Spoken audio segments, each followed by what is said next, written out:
Mesdames, Messieurs, rebonjour. Nous sommes encore au sein du Salon international de la dentisterie à Casablanca. Nous sommes dans le centre, dans le stand de l'OBG Média et nous recevons aujourd'hui le Dr Tarek Rahmani, c'est le président du Conseil régional sud de l'Ordre national des médecins dentistes au Maroc, qui va nous parler un petit peu de ce domaine, des difficultés qui lui font face, mais nous allons également discuter de l'intelligence artificielle et d'autres questions. Monsieur Rahmani, merci d'avoir accepté de nous parler. Pour commencer, pouvez-vous nous parler des principaux facteurs qui ont contribué à la montée en puissance du domaine de la médecine dentaire au Maroc ces dernières années? Alors d'abord, je vous remercie pour votre invitation. Pour répondre à votre question, en fait, la montée en puissance, elle est due au nombre d'étudiants qui sont formés au niveau des facultés de médecine dentaire au Maroc. Les facultés de médecine dentaire au Maroc jusqu'à il y a 5-6 ans étaient au nombre de 2. C'était des universités publiques et on a vu l'installation de plusieurs universités privées qui font sortir actuellement, ils sont au nombre de 5 déjà à faire sortir des promotions et qui sont 5 privés et 2 publics. Alors 3 publics, en tout on est 10. Il y a 10 facultés de médecine dentaire dans tout le territoire marocain. On a à peu près combien de dentistes par an Alors, chaque faculté, elle fait sortir aux alentours de 80 jusqu'à 100 dentistes par an. Donc entre 800 et 1000 dentistes par an. Alors actuellement, on n'a pas atteint ce chiffre parce qu'il y a des facultés qui ont à peine démarré, donc il faut 5-6 ans pour avoir déjà une promotion. Donc celles qui ont dépassé 5-6 ans, ils sont au nombre de 5. Donc on a à peu près 500 dentistes par an formés au Maroc, sur lesquels il faut rajouter ceux qui se font des études à l'étranger, notamment en Ukraine, en Russie, Roumanie, Sénégal, Tunisie, Espagne. On va dire ça, c'est les plus grands pays, enfin les pays où il y a le plus de Marocains qui font des formations. Donc facilement, on commence à avoir aux alentours de 600 dentistes par an, ce qui est déjà, on ne va pas dire énorme, parce qu'il y aura un manque en termes de nombre de dentistes par 100 000 habitants, qui normalement devrait être de 33 dentistes selon l'OMS. Mais le problème qu'on a au Maroc, ce n'est pas le nombre de dentistes, il est déjà en deçà, mais c'est la distribution des dentistes sur le secteur privé. Ils sont concentrés dans les grandes villes, j'imagine. Voilà, ils sont très concentrés au niveau des grandes villes. Si on peut prendre par exemple la région du Conseil régional sud, celle c'est-à-dire qu'on gère, Que vous présidez. que je préside et que je gère, elle part de Bouznera à Dakhla. Alors, on est déjà sur les 4000 dentistes sur les 7000 qui exercent dans le Maroc. Et Casablanca concentre toute seule la moitié des dentistes qui sont inscrits dans le Conseil régional sud. Donc à peu près 2000. 2000 et quelques. À Casablanca. Voilà, à Casablanca. Donc c'est ça le problème, ce n'est pas le nombre de dentistes qui sortent chaque année, mais en fait c'est la mauvaise distribution. 70% des dentistes qui sont installés au Maroc, c'est entre Knetra et Jedida. Et Casablanca, on a dit, c'est la moitié, c'est plus de 2000 dentistes. Et ça crée, on va dire, une concurrence, ce qui est tout à fait normal. Et malheureusement, on commence à avoir on va dire des pratiques qui sont à la limite de la légalité. Alors c'était justement la question que je voulais vous demander. Cette croissance, comment elle a impacté la qualité des soins dentaires?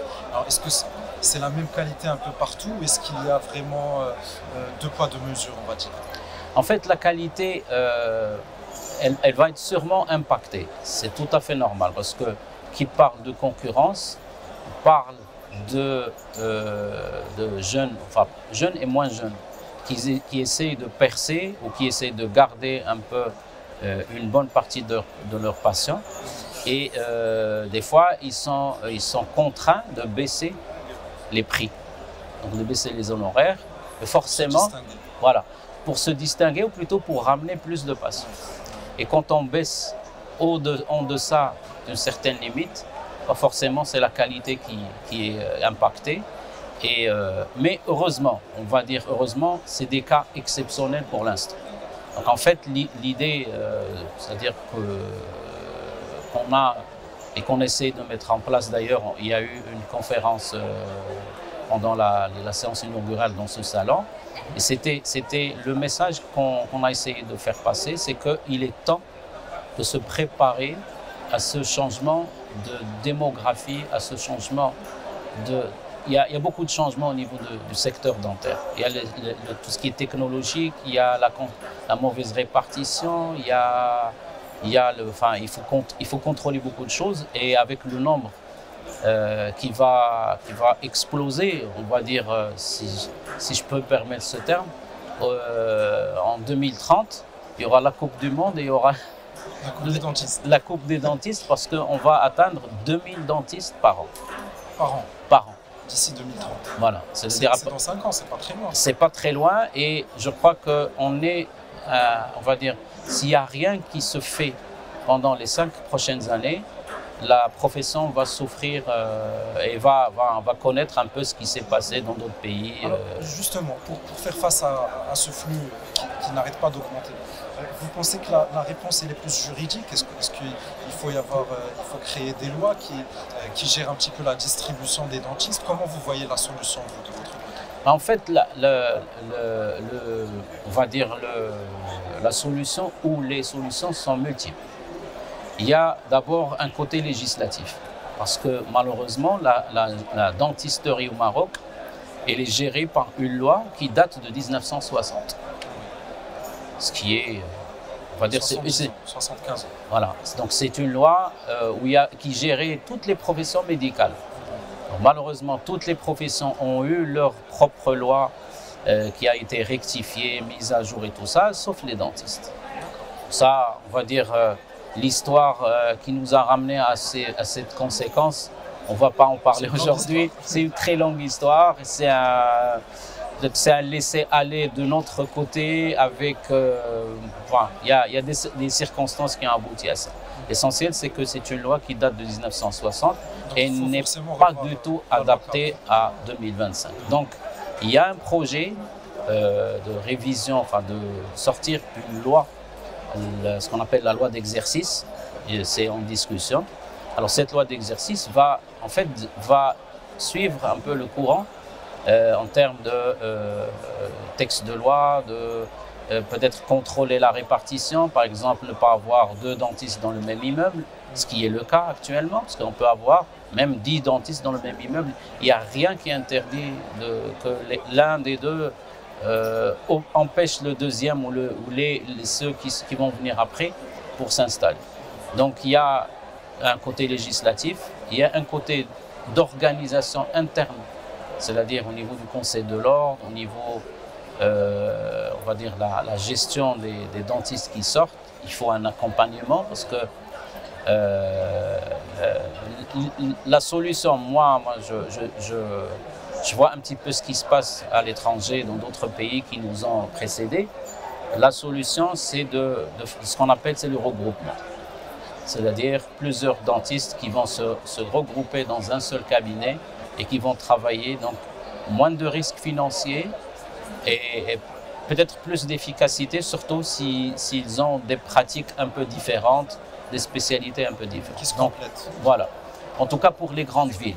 Des genres de cliniques dentaires où il y aurait plusieurs dentistes qui travaillent des structures dentaires multipraticiens, multispécialités. On va dire c'est l'avenir. En tout cas, c'est ce qui s'est passé dans d'autres pays. Par exemple en France, dans les grandes villes, il n'y a plus de cabinets individuels.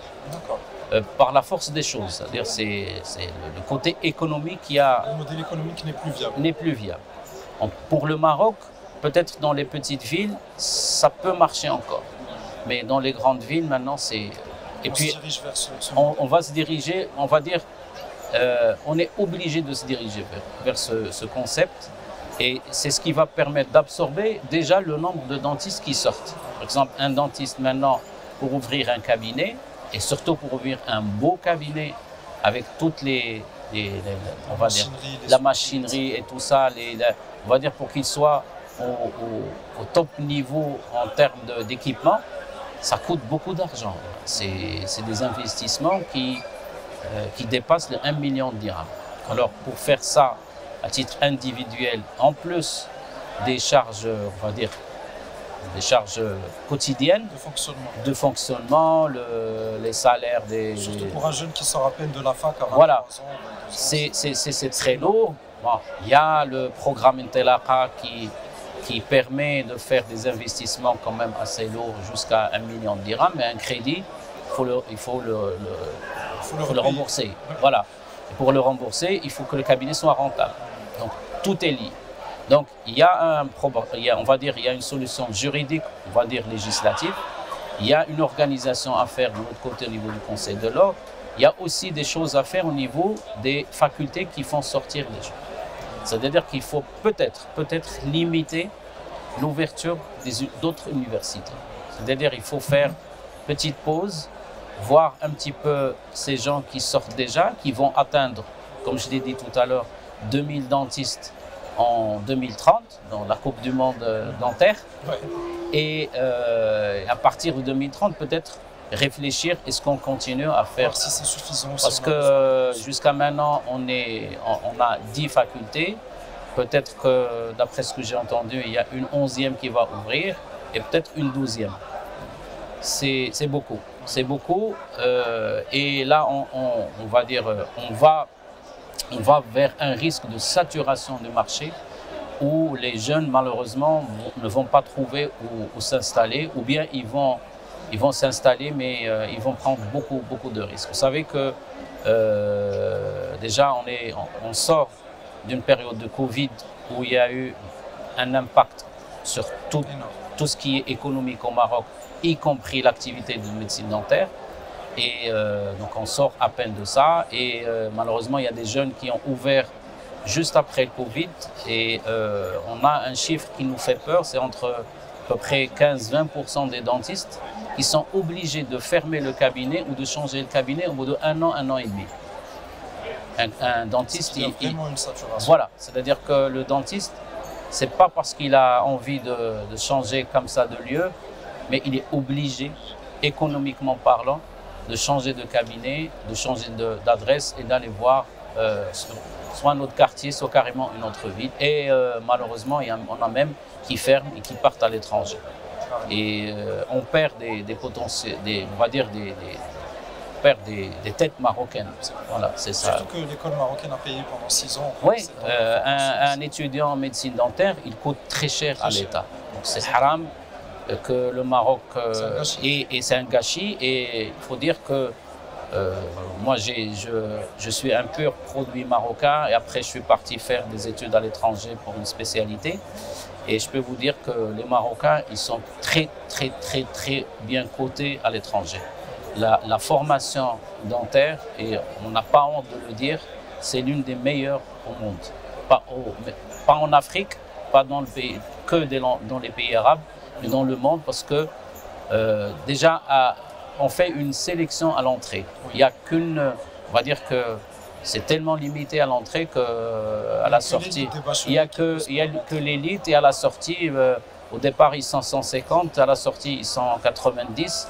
Donc il reste que ceux qui s'accrochent et c'est des études assez dures. On peut comparer ça à prépa x2.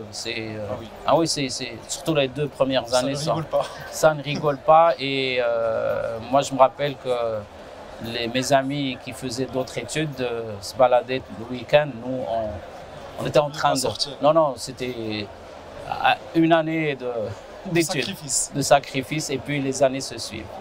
Écoutez, espérons que les solutions, qu'elles soient législatives ou organisationnelles, que vous avez... Et j'ai oublié un truc qui est très important et qui pourrait solutionner, on va dire, apporter une solution supplémentaire, c'est les incitations fiscales. C'est-à-dire que si l'État met au point un système d'incitation, d'installation sur on va dire, les zones moins desservies, les petites villes et par exemple en France, enfin on prend l'exemple français, mais parce que bon, on va dire c'est plus proche de nous, mais sur beaucoup de choses on va pas dire qu'on copie de chez eux, mais bon, c'est une école pour nous, tout simplement. Une école, on va dire, c'est plus des partenaires maintenant. Maintenant, oui. Voilà, maintenant c'est plus des partenaires qu'une école. Et en France, l'État verse 10 000 € à tout dentiste qui s'installe dans un patelin où il n'y a personne. Ou qui reprend le cabinet d'un ancien dentiste qui est dans un village qui part à la retraite. Alors 10 000 €, c'est beaucoup d'argent. Ça peut être une bonne idée. Alors ça peut être une bonne idée, soit des aides directes, soit des incitations fiscales. C'est-à-dire, on va dire que X qui va partir dans un bled où il n'y a aucun dentiste, où il n'y a pas beaucoup de dentistes, l'État va lui donner, en plus des exonérations fiscales qui sont pour tout le monde, on va encore peut-être prolonger l'exonération, ou il va pas payer par exemple de taxes professionnelles qui est liée à l'investissement. Enfin, il y a beaucoup de scénarios qui peuvent être bien. Vous ne pensez pas que c'est pas un peu injuste pour ceux qui partiront dans les patelins, parce que ce n'est pas le même niveau de traitement, ce n'est pas les mêmes procédures. Ce qui est demandé à Casa n'est pas forcément demandé à Je peux vous dire que moi, ça fait 26 ans que j'exerce. Je suis passé par le syndicat de Casablanca, donc j'étais membre du syndicat. Je suis parti. C'est mon troisième mandat au niveau du Conseil régional Sud. Je peux vous dire que j'ai des amis qui travaillent mieux hors Casa, qui font beaucoup de chiffres d'affaires que les gens qui sont à Casa. Parce qu'il y a aussi beaucoup de concurrence dans les grandes villes. Voilà, il y a la concurrence dans les grandes villes, mais c'est vrai qu'ils ne font pas de la dentisterie haut de gamme. L'esthétique. Tout ce qui est esthétique, facettes, blanchiment, tout ça, ils ne font pas ça. Mais ils travaillent sur la masse et ils font du chiffre. Notamment dans les provinces du Sud. En plus, dans les provinces du Sud, il y a, au niveau fiscal, ce n'est pas la même chose que chez nous. Donc, peut-être que c'est la solution pour inciter les jeunes au moins à démarrer dans des zones, on va dire, reculées, et peut-être changer par la suite pour venir rentrer vers les petites En effet, ça semble comme une très très bonne solution. Alors le marché, on a discuté de ça, on passe à l'IA, si vous me permettez. Bien sûr. L'IA a-t-elle, est-ce que vous sentez, vous en tant que, comme vous avez dit, vous êtes dentiste depuis 26 ans, est-ce que vous sentez que l'IA a débarqué dans votre domaine? Est-ce qu'elle s'est implantée solidement ou pas encore? Alors l'IA a débarqué partout. Et on va dire qu'on est obligé de s'y mettre. Elle a débarqué même dans tout ce qui est diagnostic médical. Nous, de notre côté, au niveau médical, ça commence à venir. On sait qu'il y a des recherches qui se font, il y a des solutions qui se font pour aider au diagnostic, comme en dermatologie, parce qu'il y a c'est-à-dire il y a des choses chez nous où le raisonnement d'une IA permet d'aider au moins le praticien on va dire dans sa pratique. Une sorte d'assistance. Voilà, une sorte d'assistance, parce qu'il n'y a personne qui va égaler un être humain. Hein. Le cerveau humain, il est remplaçable. Alors, bien sûr, il y a l'intervention de l'IA dans le quotidien du dentiste, dans la gestion. Et ça, on va dire, c'est à la portée, on va dire, de tout le monde. Parce qu'on est 7000 dentistes. Les jeunes, ils sont plus axés sur tout ce qui est nouvelles technologies, les logiciels dentaires, tout ce qui est, on va dire, dentisterie numérique, digitale et tout ça. Donc, ils sont déjà dedans. Alors l'IA va les aider énormément. En termes de gestion, en termes d'organisation, de management. C'est aussi un businessman. Il est tout le côté paperasse, administration, tout ça. Alors, ça existe aussi. Je peux vous dire qu'en 2025, même avant, le cabinet dentaire, c'est une entreprise. Oui. Alors, si on démarre avec ce mindset, comme quoi c'est un cabinet dentaire entreprise, et bien sûr avec tout ce qui va avec en termes d'organisation, de gestion, marketing, rentabilité, contrôle, tout ça, qualité, si on fait ça, on est sûr de marcher. Un cabinet, il y a 25 ans, il se gérait comme un petit commerce. Un cabinet, un médecin, une assistante qui fait tout, qui fait l'assistante dentaire, la secrétaire, celle qui gère le stock. Maintenant, maintenant il faut quelqu'un qui fait de l'administratif, quelqu'un qui aide au fauteuil, quelqu'un qui fait peut-être, il s'occupe de tout ce qui est stérilisation, tout ce qui est qualité, tout ça. Au moins 3 personnes, on va dire au moins 2 personnes, et le dentiste et un dentiste qui réfléchit en tant que chef d'entreprise. Donc l'IA va aider énormément dans ce sens. D'ailleurs, au niveau du Conseil de l'Ordre, déjà, nous, on a, dans ce mandat, on s'est mis, on va dire, comme projet, on va démarrer une petite formation pour le staff du Conseil régional Sud et les membres du Conseil régional Sud, les membres du bureau, pour essayer de les mettre dans le bain. Parce que on est amené à faire des rapports, le staff il est amené à gérer, gérer des emails, de gérer beaucoup de choses. Et je sais qu'avec les outils d'IA, il y a beaucoup de choses qui peuvent les aider pour tout ça, pour augmenter, on va dire, la qualité du service qu'on est amené à donner aux dentistes. Parce qu'aujourd'hui, dans le modèle économique actuel, si vous n'utilisez pas l'IA, c'est comme si vous jouez un match avec 10 joueurs. Vous avez un manque moi, vraiment indispensable. Oui, moi, le jour où j'ai découvert l'IA, c'était quand mon fils, qui a 25 ans, il m'avait en train de se bagarrer pour faire une présentation sur un outil classique que je ne vais pas citer. Ouais. Et il m'a dit, mais tu es encore en train de faire tes slides comme ça. Tout ça. C'est dépassé, mais il me l'a montré. Depuis, je ne fais plus mes slides comme ça. Ça facilite la vie. Et ça facilite. Ce que je faisais en 2 jours, je le fais actuellement en 2 heures. Donc ça, on gagne énormément de choses. Surtout sur le côté de l'efficacité. Okay. Voilà, je pense qu'on a fait le tour de tout ce qu'il y a. Ouais. Je vous remercie infiniment d'avoir pris le temps. Moi aussi. Il me reste une dernière question pour vous, pour faire la chute. Juste par rapport au salon, comment vous avez trouvé le salon cette année? Alors, le salon, on le connaît depuis très longtemps parce qu'on a toujours été partenaire avec les organisateurs. C'est la 6e édition. Il était à Casa, puis il est parti à El Jadida. Bon, El Jadida, il y avait des petites contraintes pour tout le monde. Il est revenu. Oui, il est revenu vers Casa, on en est ravis. D'ailleurs, quand on voit le nombre de visiteurs qui a explosé, ça nous fait plaisir. Et en termes d'organisation, ça a gagné en qualité, mais énormément. Docteur, merci beaucoup d'avoir accepté de nous parler. Moi aussi. C'est un plaisir. Merci pour votre patience et le temps que vous nous avez accordé. Merci beaucoup. Mesdames, messieurs, merci d'avoir regardé cette vidéo jusqu'à la fin. Restez avec nous pour plus d'informations. Au revoir.